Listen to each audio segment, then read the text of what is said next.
In the book, Selling Water by the River, the author talks about religious beliefs and boundaries as riverbanks and how we always need to be moving beyond the riverbanks. Here's what he says. The disconcerting part about the life and teachings of Jesus is that he repeatedly pushed, subverted, and overturned the established beliefs and boundaries of religion. Jesus wasn't opposed to the riverbanks. He just knew that eventually the river runs and merges with the expansive and untamable ocean, the experience of life that resides beyond the limits of doctrine, boundaries, and fear. Last August, we traveled down to South Florida to visit family and see my sister and brother-in-law. They have a paddleboarding company in Florida, and on this particular morning, we got up early with the sunrise to go do some paddleboarding, and it was me and my wife Tammy and our oldest daughter Selah, who's 8 years old, and it was my sister and her two twin daughters, same age as Selah. And my sister, she was so excited because she was bringing us to Big Hickory Island. And in order to get to Big Hickory Island, you put your paddle boards into the brackish water. And the brackish water is like these little canals and rivers that go into the wide open ocean. And it was the perfect morning. I mean, perfect weather, perfect temperature, perfect, no wind. The water was like glass.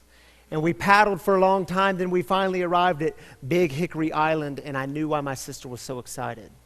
Because this place was beautiful. We were the only ones there. White sand beaches. Beautiful blue water as far out as you could see. And see, when you'd get in the water, you could walk out as far as you wanted to. And it was only up to your knees or maybe at the deepest point, your thighs. And so here we are. We're all playing in the water. And Selah says to me, "Poppy, can I take off my life jacket?" Perfect weather. Water's like glass. It's shallow. She's a decent swimmer. "Yeah, baby, you can take off your life jacket. Just be careful." Me and Tammy and my sister, we start walking out to the sandbar in the distance. Still only up to our knees. And we get almost there and we turn around and we see that Selah and Maisie, my niece, same age as Selah, they had drifted down beach quite a ways. And we thought, well, that's weird because there's no current here. But apparently there's one there. And where that current was, it was apparently significantly deeper than where we were. Water was well over their heads. And in that moment, Maisie started screaming, "Help! Help! Selah needs help and I can't help her! Help!"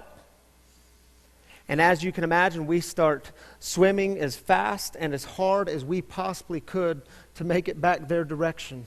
And at one moment I stop and I look up and Selah's still struggling to keep her head above the water, and her head goes underwater for about 3 seconds and then it pops back up and then it happens again, and it was the absolute scariest moment of my life as a pops.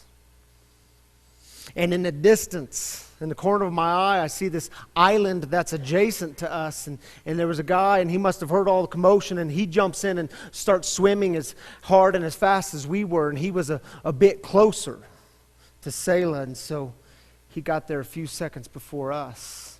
And I watched him boost her up onto the land.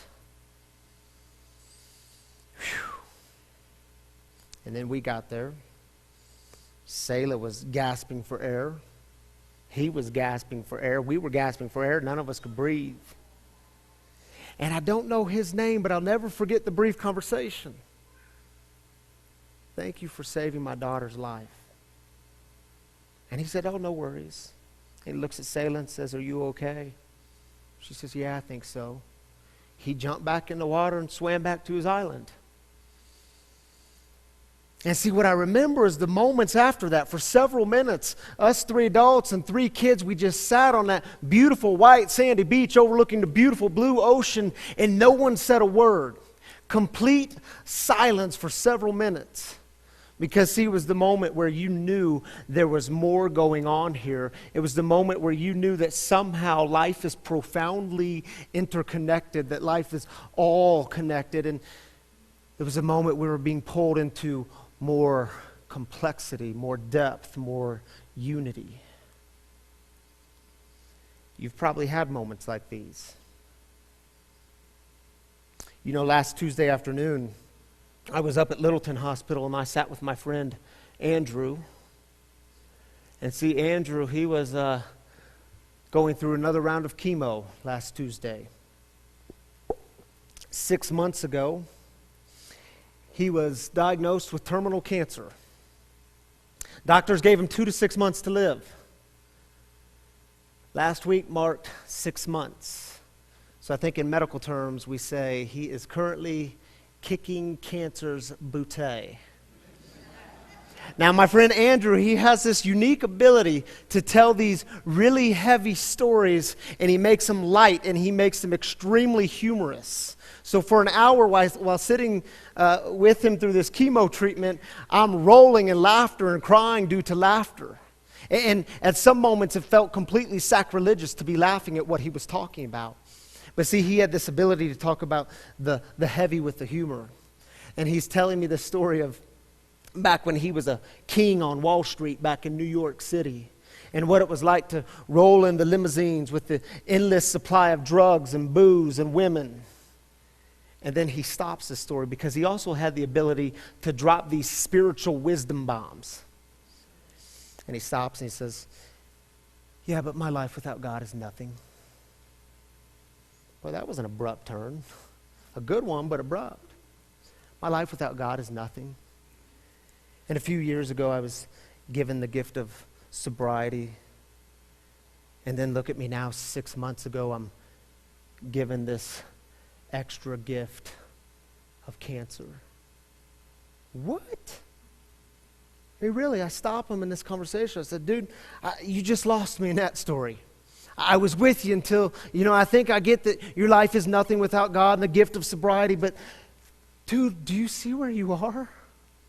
What do you mean getting cancer is an added gift?" And he says, "Oh, Ryan, that's easy." He says, "Because you see, everyone is going to die. And everyone knows they're going to die.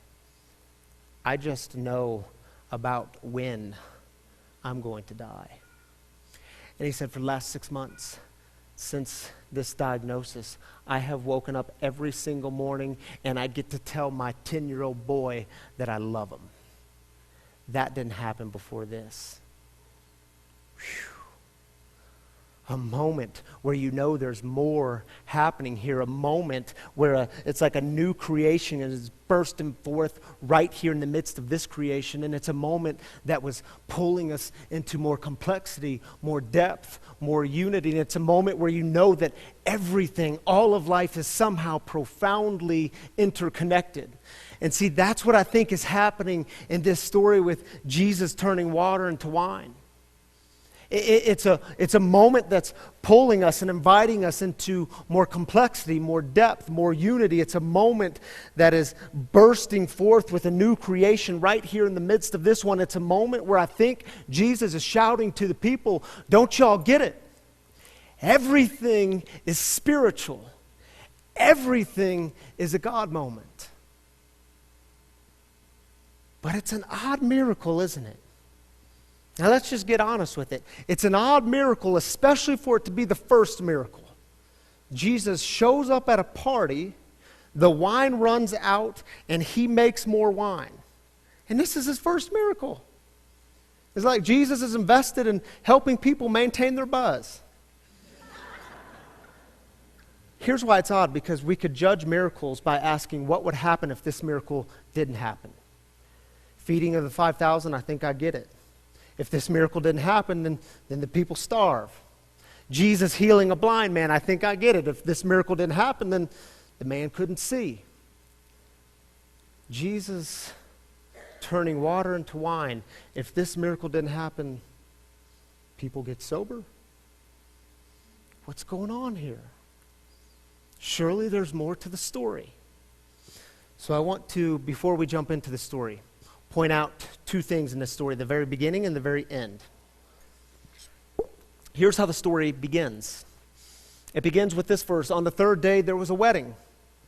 Now keep in mind, you see stories all over the Gospels starting with "on the third day." It is a huge heads up from the storyteller. John the storyteller is saying, pay attention. Remember what happens on the third day. This is the day where new life happens. This is where the new thing happens. Think of resurrection and Easter on the third day. By the way, where is it happening? At a party. Because the kingdom of God stuff is always about a big party. Second, here's how the story ends. It's the very last verse. Next slide, please. This was the first miraculous sign that Jesus did in Cana of Galilee. He revealed his glory to his disciples. He revealed his glory, and his disciples believed in him. Now, this word glory, we have talked about it here before. It is not just some fancy religious term that they randomly threw in because they didn't know what to do there. This term is packed and loaded full of meaning. Keep in mind, Jesus is Jewish. That means his ancestors are the Hebrew people, the ancient Hebrew people of the Old Testament or the Hebrew Bible. They had a word to describe the moments where they were deeply aware of the significance of things, and it was this word, kavod, K-A-V-O-D. We've talked about this word before. It's a word that's often used in the scriptures to describe God's glory. It's the thing that happens when you are overwhelmed with the sense that there is more going on here just below the surface. Kavod says pay attention because this moment holds weight. It holds significance. This moment matters. It's a moment that is pulling us into more complexity, more depth, more unity if we allow it. How does the story end? His glory is revealed. Again, the storyteller is giving us a heads up. Pay attention because there's a moment in this story that holds weight. It's a significant moment. You don't want to miss it. Kavod, glory being revealed. All right, are you ready to jump into the story? John chapter 2, verses 1 through 11. Here's how it goes. On the third day, there was a wedding in Cana of Galilee. Jesus' mother was there, and Jesus and his disciples were also invited to the celebration. When the wine ran out, Jesus' mother said to him, "They don't have any wine." Jesus replied, "Woman, what does that have to do with me? My time hasn't yet come." Fellas, don't talk to your mothers that way. There are some cultural nuances here that we won't get into, but it's never a good idea to talk to your mother that way. His mother told the servants, "Do whatever he tells you." Nearby were 6 stone water jars, pay attention here, used for the Jewish cleansing ritual, each able to hold about 20 or 30 gallons. Jesus said to the servants, "Fill the jars with water." And they filled them with water to the brim. Then he told them, "Now draw some from them and take it to the head waiter." And they did. The head waiter tasted the water that had become wine. He didn't know where it came from, though the servants who had drawn the water knew. The head waiter called the groom and said, "Everyone serves the good wine first. They bring out the second-rate wine only when the guests are drinking freely. You kept the good wine until now." This was the first miraculous sign that Jesus did in Cana of Galilee. He revealed his glory, and his disciples believed in him. Remember, how does the story begin? On the third day, something new is happening at a party. How does it end? Glory being revealed, kavod. This moment has significance and weightiness. So you read the story, where's the new thing? I mean, where's the kavod moment? Where's the weighty moment? In those days, wine was carried in one of 2 containers. Either what's called a wineskin, it was a small container made out of animal skin, or in these, what's called an amphora, or plural is amphorae. Here's some first century amphorae. Now you'll notice, these were very common in large gatherings, by the way, and you'll notice the opening was large enough to make it easy to refill. The opening was also small enough to where you could cork it, to make it easy to transport it. And they had handles on these clay jars that would make it easy to pour the wine. So are you getting a picture of the scene here? They're at a party, the wine runs out. Uh-oh, what are we going to do? At the party, there would have been several empty amphorae lying around. If Jesus wanted to make more wine, why not make them in those? No. Jesus wants to get complicated. The text tells us he sees 6 stone jars in the corner. Yeah, that's the ones I want. 6 stone jars. Do you remember the detail John gave us? The kinds used for the Jewish ceremonial cleansing. Someone's Siri just went off. Here's a stone jar that would have been used for Jewish ceremonial cleansing. Tall, about 4 feet tall, just as wide, thick walls, essentially immovable. Why does Jesus want the wine in that and not the wine jars? Fascinating, isn't it?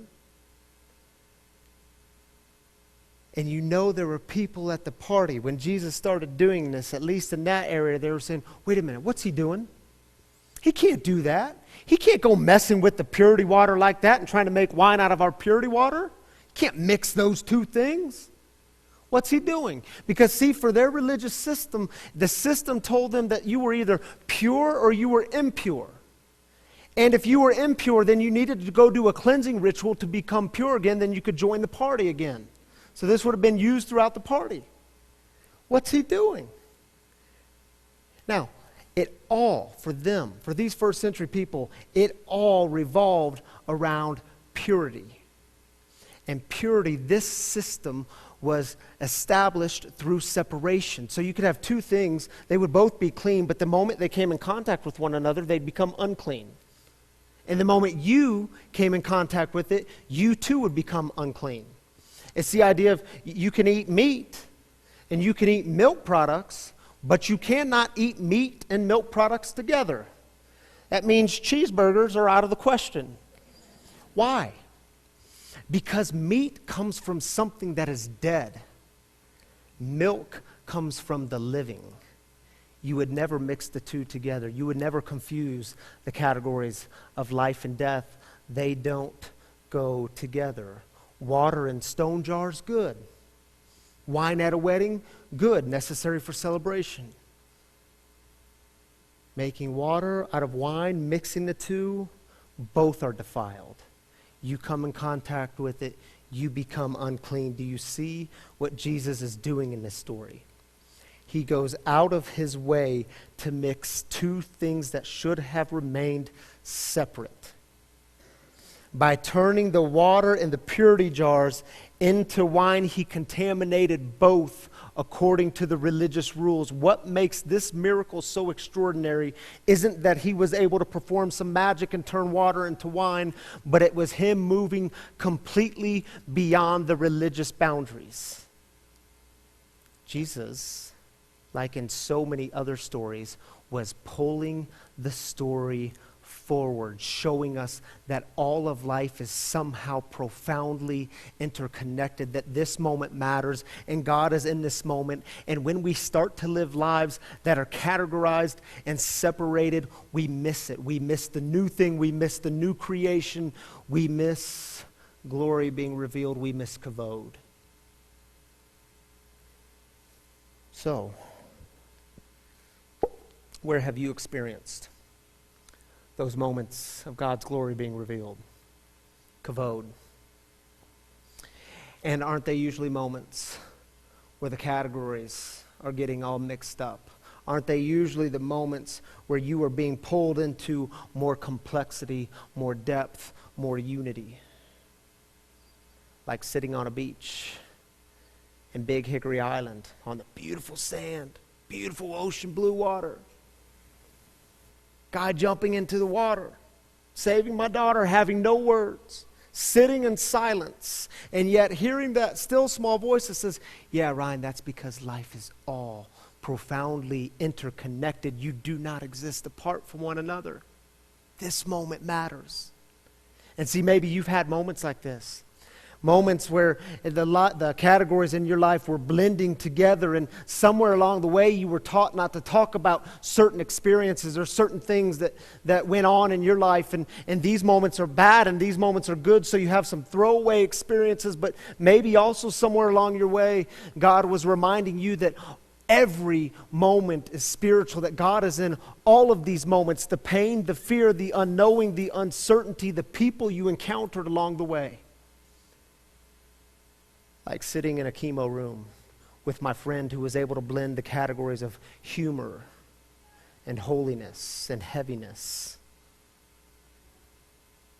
Yeah, Ryan, all of life is profoundly interconnected, and this moment matters. You see, the way of God is always about pulling the story forward. It's Jesus saying the party is way bigger and better than you could ever imagine, and everyone is welcome at this party. You don't have to keep leaving the party to somehow get right with God or somehow become clean and pure. You're already clean. You're already right with God. You're already at the party, and God is at the party with you, with us.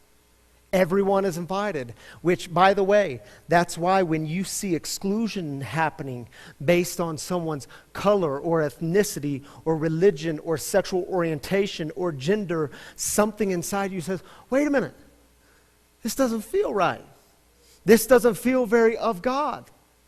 Of course you have that feeling, because it's going against God's natural movement in the world.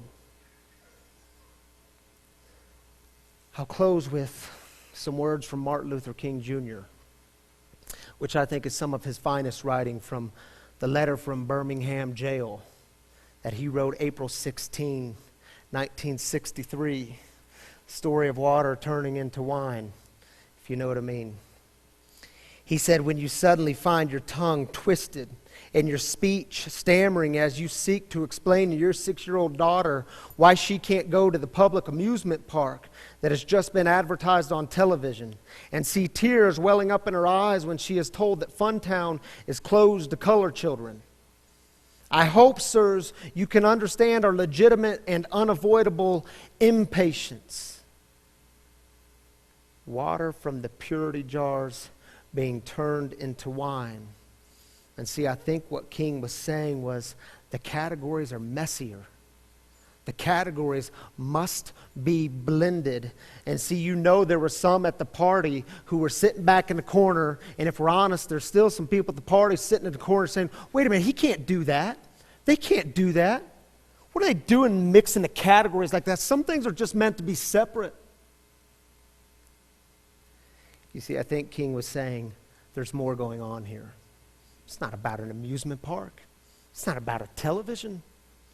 There's more going on here, and he was in that moment pulling us into more complexity, more depth, more unity, reminding us that all of life is somehow profoundly interconnected. My brothers and sisters, are you willing to imagine having a more connected life? One where you realize that all of it matters. You don't have any throwaway experiences, because all these experiences have formed and shaped you.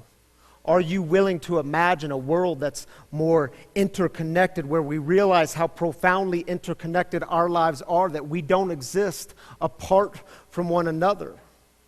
Even the people who aren't like us. And may we be reminded that when this kingdom of God stuff comes together, we can create something beautiful. Amen.